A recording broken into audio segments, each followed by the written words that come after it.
Today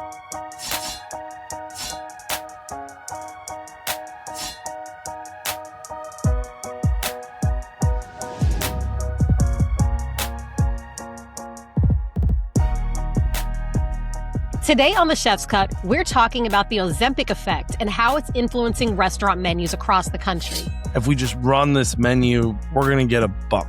What does this trend mean for portion sizes? It's just a half order of chicken parm. Pretty much, yeah.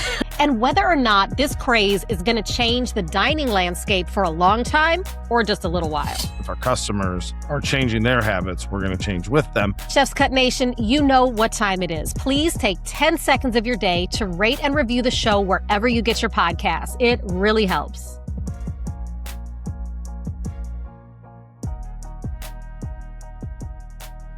Today, we're going to talk about something that is everywhere, and that is the Ozempic Effect in regards to restaurants and what it's doing for our industry. It's something you hear chefs talking about. It's something you hear restaurateurs talking about. I know in New York, it's a big topic of conversation. I know Chicago, it is as well. There's a million articles on it right now on how or where or what it's shaping in diners' choices.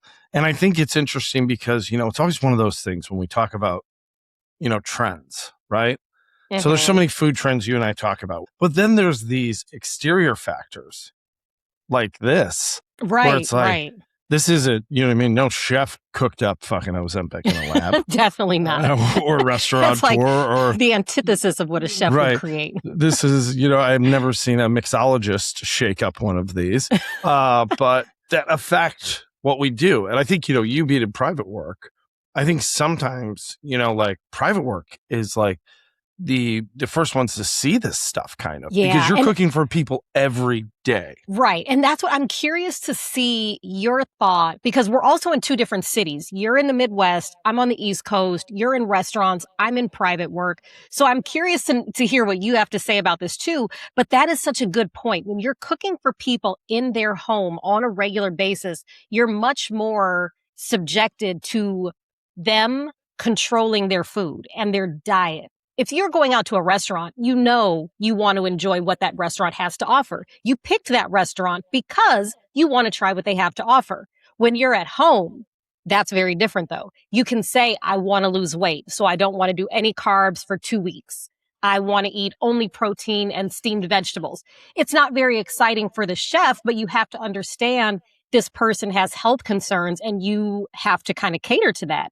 So if it's cutting out fat, if it's cutting out carbs, if it's increasing protein, whatever those whims are, you definitely see it more on the home side. Right. Especially when you're controlling most of someone's meals, right? And I think that's the benefit of, why these people have private chefs, right? It's not just that they want the best food all the time and they want Adrienne Cheatham 3-course dinner every night. It's that they want, a super high level of control of what, they're intaking. And I just think of this like, like the simplest way for me, it's like, if I'm making breakfast at the house for myself is not what I'm ordering if, you and I are going out to breakfast. Right, right. You know what I mean? If you and I are going out to breakfast, I'm ordering breakfast. But it's like most days, it's like I'm dumping a scoop of protein into a cup of coffee, buzzing it together and slamming the thing. Black coffee. This is my breakfast.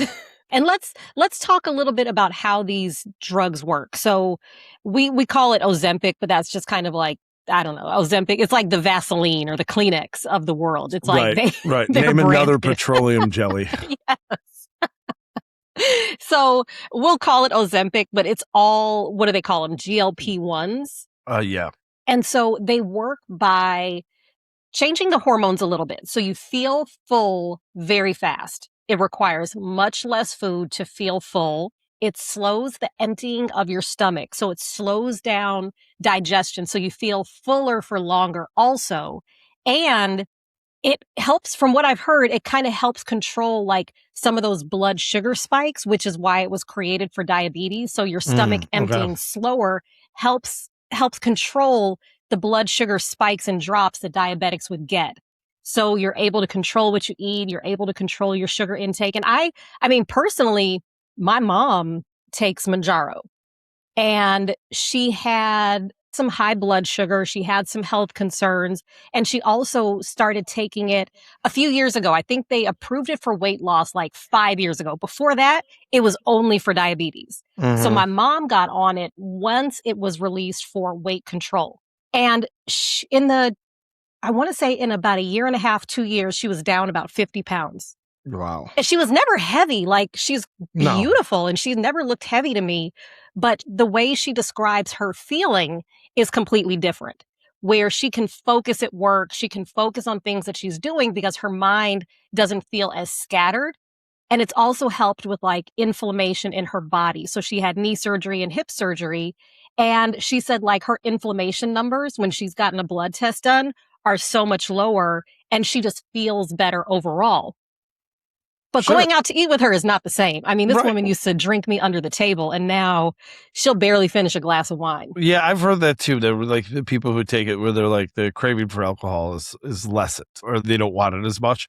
And I will not pretend in any way, shape, or form to understand what this shit does. You know what I mean? I take like Allegra, that's about it, and I don't understand what that does. All I know is it makes me sneeze less for part of the year, sometimes when it works. Nice.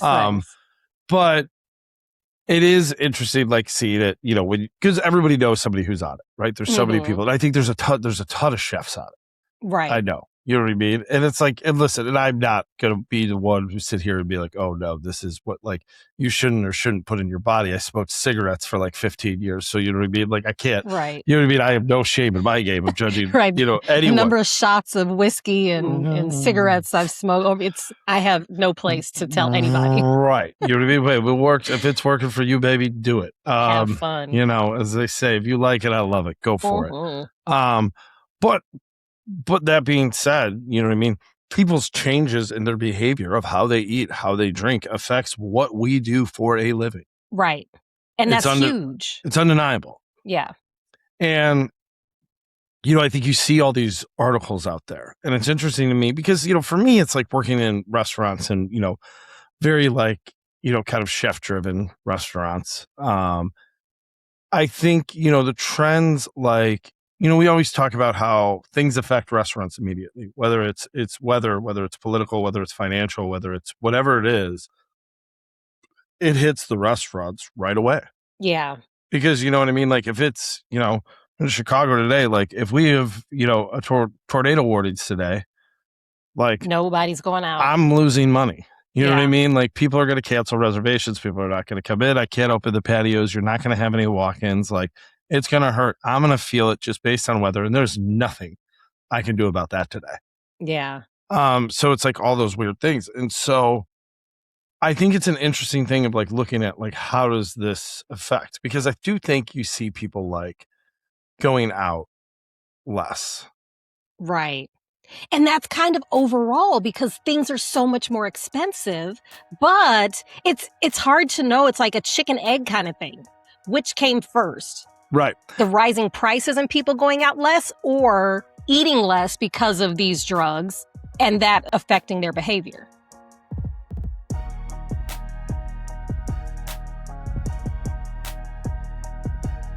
I feel like like in Chicago, seeing like, I don't feel like the diners who are coming to my restaurants, I don't feel like they're necessarily ordering less or drinking less. You know, I think check averages have stayed fairly steady across the board. Okay. But it's just like, I don't know, like if this is affecting how much people are going out. That's a good point.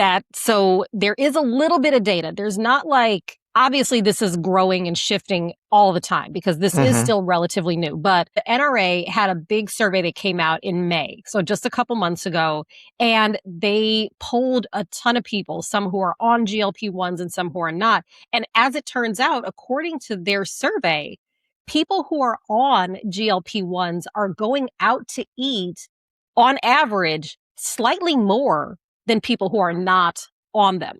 So it hasn't changed that. It hasn't made people go out less. It's just changing what they order when they go to restaurants. And apparently one of those things is people are drinking less, ordering less desserts. Are you seeing any of those reflected in your restaurants? Hard to tell, honestly. I don't feel like we really are, but I also feel like this is one of those things where it's like, with these trends where it's like, one, it's like when these people saying they're going out to more restaurants, it's like, does that just mean like they're going to Sweetgreen more? You know what I mean? Or they're Like, just getting an appetizer.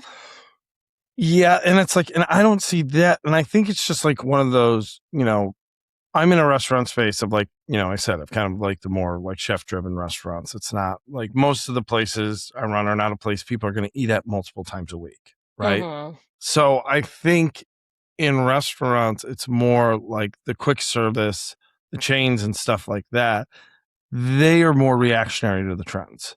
Like a couple months back talking about how, like Dunkin' Donuts now has a Dunkachino with protein. Right. And that was that before the Ozempic thing took effect? Yeah. That was the like 9 months ago. They were started. ripping, protein Dunkachinos. Like, so I think they see it in there more, where it's like more of those places that are the people, like for people that where they're going, where they might go 2 or 3 times a week, where it's their weekday lunch or their weekday breakfast, or I think it's like more affected in that and more of those places, because those places are places that don't, really set trends, right? Right. You know what I mean? No chefs are reading, Olive Garden's menu to be like, oh, what are they doing? Right. You know what I mean? They've really got their finger on the pulse. Let's see what they're up to. Right. You know what I mean? So it's like they're going to always be more reactionary, because it's like they're just trying to like, hey, if we have this amount of customers, if our customers are changing their habits, we're going to change with them.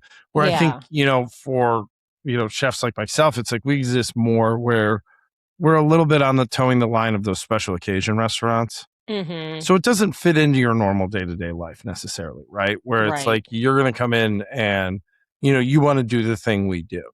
And maybe that's not what you do 6 days a week, but for that 7th day a week when you're going out, you know what I mean? It's date night, it's birthday, it's, friends in town. If you're going to let it rip for a night, you're going to come let it rip with us. Probably not like, you're not going to go to, like a quick serve salad place and be like, this is where we're going to party. Right. This is my indulgent meal. And so this is some more data from the NRA survey. So again, most people who are on these medications or these drugs are still going out to eat pretty regularly, just as often, if not more, than people not taking them. But they are, according to the survey, 49% of people are ordering smaller portions. So either restaurants are offering smaller portions, or I don't know how that workaround happens, but they're also ordering more high protein items and ordering more vegetable based dishes. There have been tons of articles about this. So a lot of restaurants, big restaurants operating in several states, like Olive Garden, Chipotle, Subway, and even some more sit down ordering restaurants, they are offering smaller portions. So like we go back to our Olive Garden example, they have a chicken parm on the menu. Their standard chicken parm is like 1,020 calories and 64 grams of protein. So on Olive Garden's lighter option menu, they have the same chicken parm, but it's a smaller portion. So it's 630 calories and 36 grams of protein. So they're offering... It's just a half order of chicken parm. Pretty much, yeah. Like less cheese, a little more chicken. It is kind of wild if you think about it. This is the same place that I think it was like 3 years ago was doing like buy one entree and you get another whole entree to go for free. Yes. So maybe it's restaurants having larger appetizer and the shared plates, the small plate section, where you have a larger appetizer section, you have more small plate options, and you can hone in your dessert menu. You can hone in those offerings that you don't have to have your prep team spend as much time on. You can have like maybe 4 desserts instead of 7.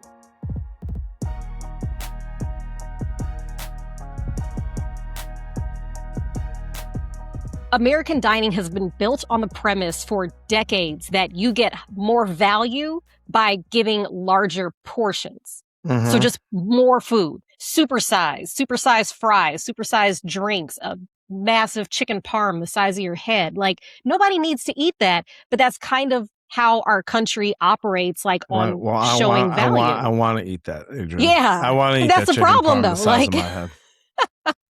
Instead of taking leftovers, we were conditioned for so long that big portions means value or means better. So now these same restaurants that push that for years, oversized portions, are now catering to the fact that people want to eat smaller portions. Right. So it's like they created the problem and now they're reacting to the problem.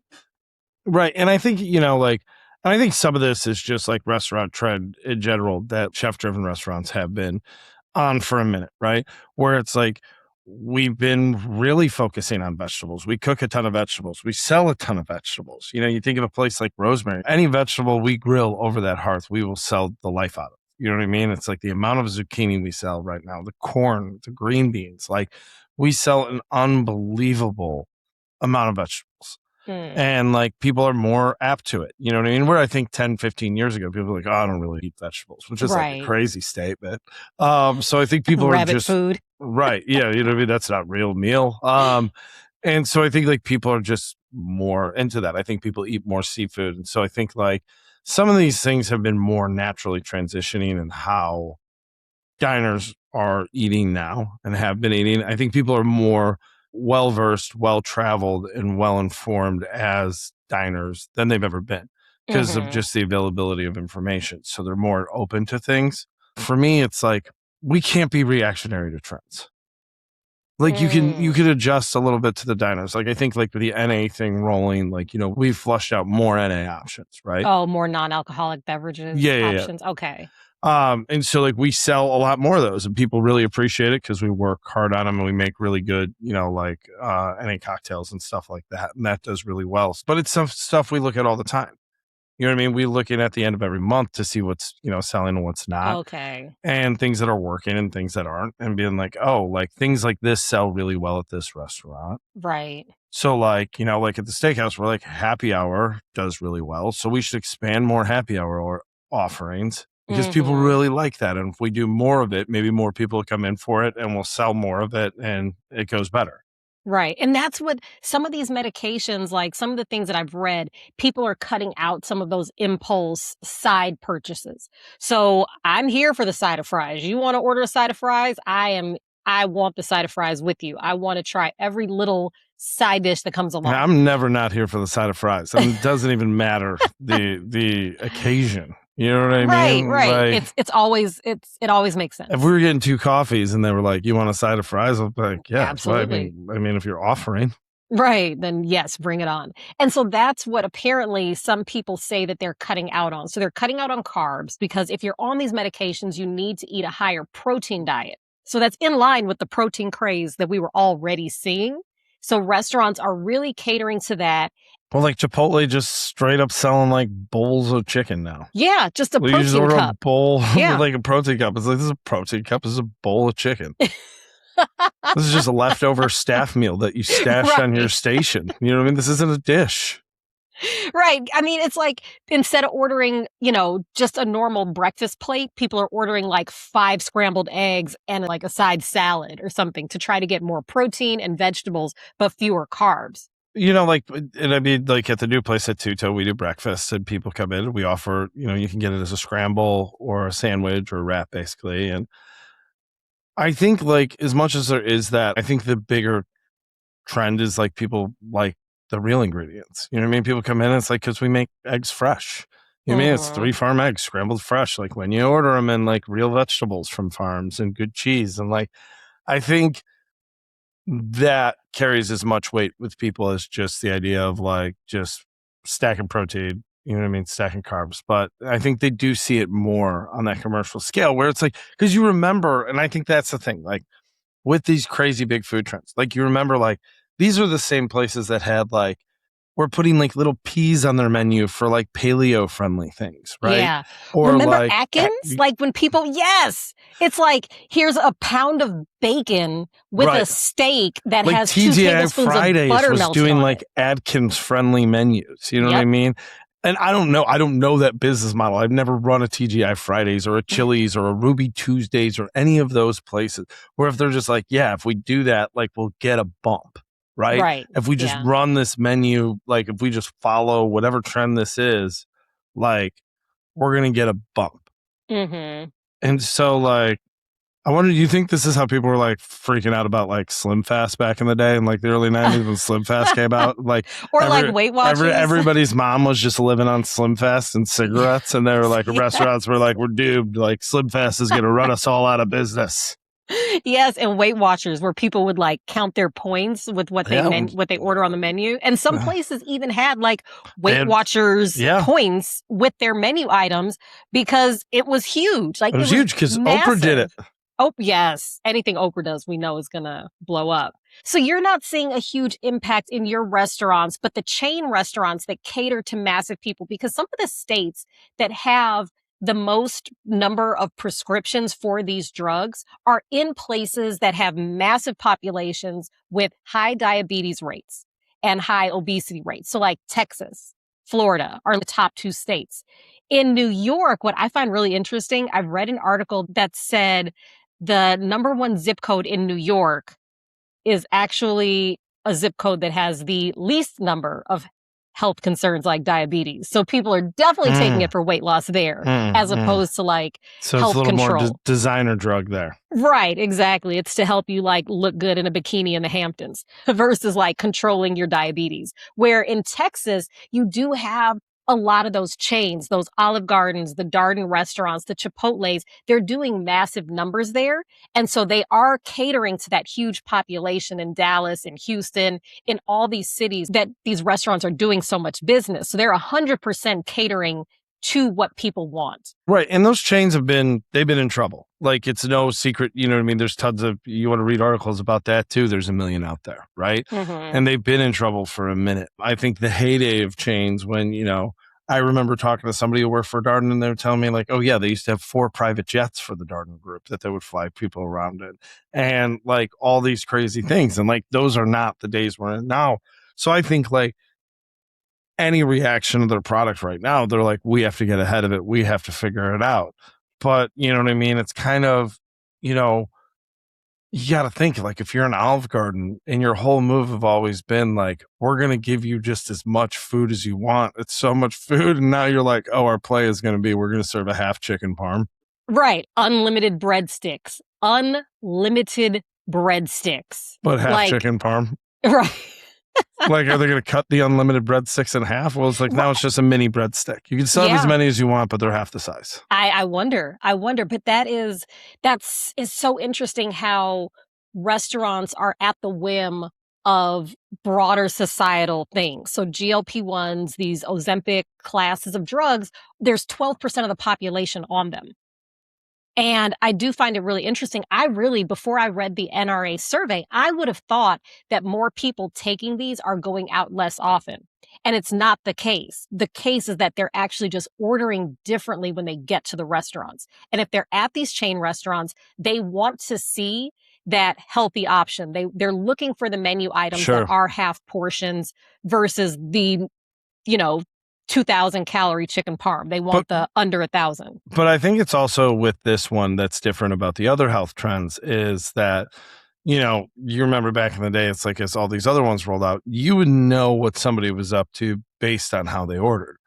Because they would order some, like goofy ass shit. They'd be like, oh, I want salmon cooked in like just clarified butter with vegetables that are steamed and this, and you're like, oh, they're doing like some paleo shit, or they're on some abs, or like, I want a burger, no bun with 2 burger patties, 4 strips of bacon, a fried egg, and like no vegetables on a plate. You're like, okay, you'd be their ad kids. But like with this one, it's like, there's not like those telltales. So it's harder to tell. You know what I mean? It's not just like gluten-free when everybody was going gluten-free, right? So it's not the obvious where it's like, because the other ones were on the ticket. When you're running a pass, you could tell, you'd see them on the ticket. Where now it's like, if somebody's on that, they're probably, you kind of said, where it's like they're ordering maybe more vegetables. Maybe they're not getting a pizza and a pasta. They're just getting a pasta. Or, they're getting more seafood or whatever it may be. Or they're just eating less of it when it's on the table. Yeah, and that's true because even like I told you, my mom takes Mounjaro. She will still order. It's not like she's only asking for like a piece of plain chicken breast with a side of steamed broccoli. Like that's like never been how she rolls. Right. She's going to order what's on the menu. She just might not finish it. Right. So it's like you just don't know with this one. That's the most interesting thing to me about this. All the other trends in the past, it was like really obvious when someone was doing it because you had to be like, can you ask the kitchen if they'll do, something that just was like, not what they did. Right. Way out of left field. Because there was some specific fat you couldn't have, or there was some specific grain you weren't eating, or there was some specific thing. And because this one isn't like specific, it's hard to tell.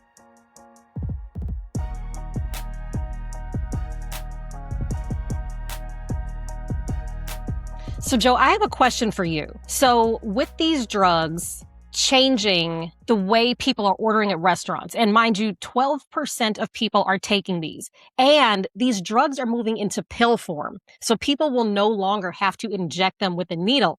Do you think that restaurants should tailor their menus to these changing tastes? I don't think you could ever say there's a blanket thing like that, right? Like, I think if you're a good restaurant, if you're a good operator, you're constantly monitoring what is selling and what's not, right? Whether it's, a seasonality of a beer or a wine or a food thing or whatever, like you are always looking at your numbers and what's changing, what's going. Basing it on a 12%, like 12% that's a ton of people, but like you can't base, a business decision on 12%. My hope is like, listen, this is my hope at the end of the day, Grand, with it, is that, if this drug is making people healthier and they feel better, they look better, and they want to go out more because they feel better. You know what I mean? They're like, damn, I look good. I should go out to dinner. You know what I mean? I want my friends to see me. I want to go on dates. I want to, go to cool restaurants. These streets. Right. You know what I mean? I want to go sit at the bar. And it doesn't matter if, I'm having a mocktail, or if I only drink half my glass of wine, or if we order a dish and only eat half of it. Like, this shirt looks great on me now, and I want people to fucking see me in it. Like, that's my biggest hope of this. Is like, people feel good. They feel happy. They want to go out more. They want to have fun. They want to see their friends. They're more social. And it just like makes things more vibrant. And I guess that's, maybe that's the rosy optimist in me age, where I'm always like, like, if I feel good, I want to go out. Yeah, no, that is so, wow. Like, that is such a perfect way of fucking saying it. And I think that is what we're seeing. I mean, that is exactly, the people who take these drugs are not staying home so they can avoid eating. They are going out just as much, if not more, than people not on them. So you might be onto something. Well, I'm just saying, like, especially if you're in a zip code where you're just doing this to look better than Bikini of the Hamptons, it's like, well, you're going to the Hamptons. Exactly. You want people to see you. That's what I hope to see from it, I think, is my optimistic self, in having to always be optimistic as someone who, operates, restaurants. But you know what I mean? It's hard to tell. Like, it's a really short timeline on this one so far. So, you know what I mean? I think we'll see what's to come. But I think, like, the restaurants that are on the cutting edge, like, they always set the trends that, all of us follow. And, you know what I mean? Or all of us chase, if you will. And I think those are always bigger and broader than any outside factor. This is going to keep going. So we'll check back in like a year or so when we're up from only 12% of the population. Like, we'll have some more time to see how these Ozempic drugs are affecting restaurant habits. But this is a really interesting topic. We're nowhere close to seeing where it settles. It's just another day in the life of restaurants, of talking about things that you're wildly underqualified to understand, but have to hope to try to figure out to keep your business afloat. Damn right. That is it for this episode of The Chef's Cut. Head to the comments to tell us how you think the Ozempic effect is changing the dining experience. And don't forget to subscribe on YouTube and follow us on Instagram. For Joe Flamm, I'm Adrienne Cheatham, and this has been The Chef's Cut, Life Beyond the Pass.